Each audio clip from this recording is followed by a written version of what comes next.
Si tu crées du contenu, utilises-tu la méthode du méga batching? Si ce n'est pas le cas, je t'explique pourquoi cela doit faire partie de ta stratégie dans cette émission. Les médias sociaux en affaires est ton rendez-vous hebdomadaire pour en connaître davantage sur les différents réseaux sociaux et les plateformes de création de contenu dans un contexte d'affaires. Chaque semaine, je répondrai à une question thématique qui te permettra d'appliquer concrètement ces conseils pour ton entreprise. Si tu reconnais l'importance et la puissance des réseaux sociaux ainsi que de la création de contenu pour ton entreprise et que tu souhaites en apprendre davantage sur cet univers, tu es au bon endroit.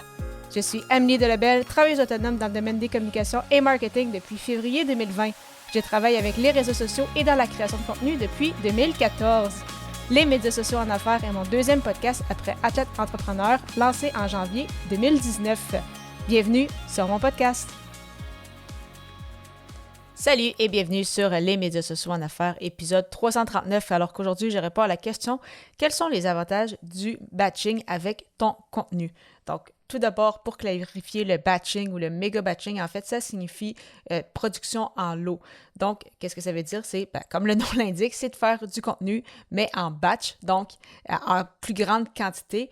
Un peu comme quand tu prépares tes repas pour la semaine le dimanche, si c'est quelque chose que tu fais. Donc, c'est vraiment en fait l'art de créer plusieurs pièces de contenu en même temps.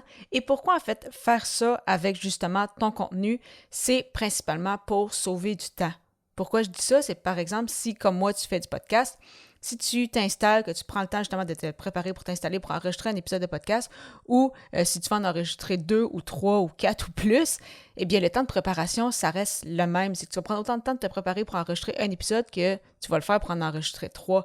Et c'est la même chose quand tu te mets en mode pour rédiger des publications, rédiger des articles de blog, rédiger des infolettres, peut-être filmer tes vidéos pour YouTube ou autre. En fait, c'est quand tu te mets en mode création de contenu, si à chaque fois que tu fais juste une seule pièce de contenu, en fait, tu arrêtes puis tu penses à autre chose, eh bien, ça te prend quand même beaucoup de temps de préparation, alors que tant qu'à être justement dans ce mode-là de créer du contenu, tant qu'avoir pris le temps justement de bien planifier, d'avoir installé ton matériel et tout, eh bien, tant qu'avoir pris ce temps-là pour être justement dans le mode de créer du contenu, mais au lieu de faire juste une pièce de contenu, essaye d'en faire ça un maximum que tu peux faire dans une période donnée.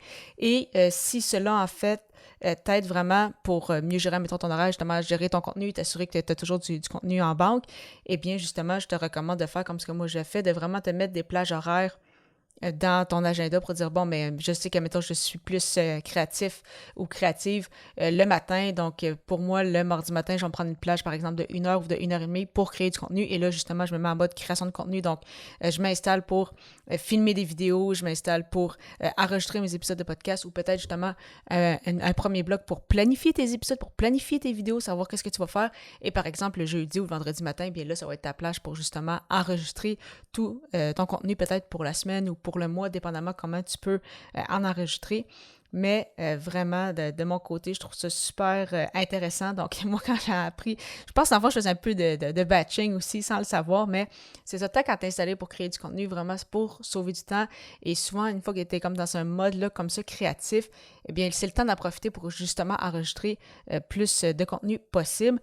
Parce que ce que j'aime beaucoup de cette stratégie-là, bon, non seulement ça te permet de prendre l'avance, mais c'est surtout, justement, c'est parce que tu prends de l'avance, parce que tu le sais que tu as des contenus en banque, comme on dit, eh bien, ça t'enlève du stress. Donc, tu le sais, si jamais tu es quelqu'un qui est plus dernière minute, tout le temps, de semaine en semaine, de mois en mois, mais ça finit quand même par peser lourd.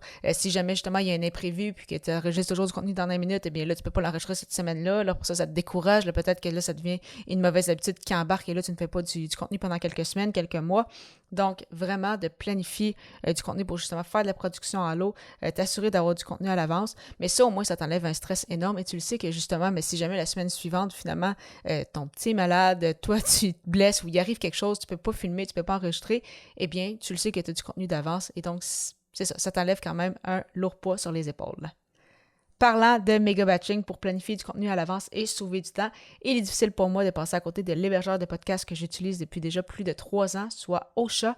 Ocha qui n'est pas qu'un hébergeur de podcast, mais aussi un puissant outil marketing qui te permet, entre autres, de planifier tes publications sur les réseaux sociaux, de générer des clips audio, de partager sur YouTube, bâtir ta propre liste de courriels, bonifier ton référencement, donc ton SEO pour être mieux retrouvé sur les plateformes d'écoute et bien plus encore. De plus, il s'agit d'une plateforme francophone avec un super service à la clientèle. Pour l'adapter à ton tour, simplement aller au ameliedalbel.com/Ausha, AUSHA. J'ai déjà hâte de te retrouver à l'épisode 340 alors que le sujet sera « Pourquoi est-il important de t'écouter avec ta création de contenu? » À très bientôt!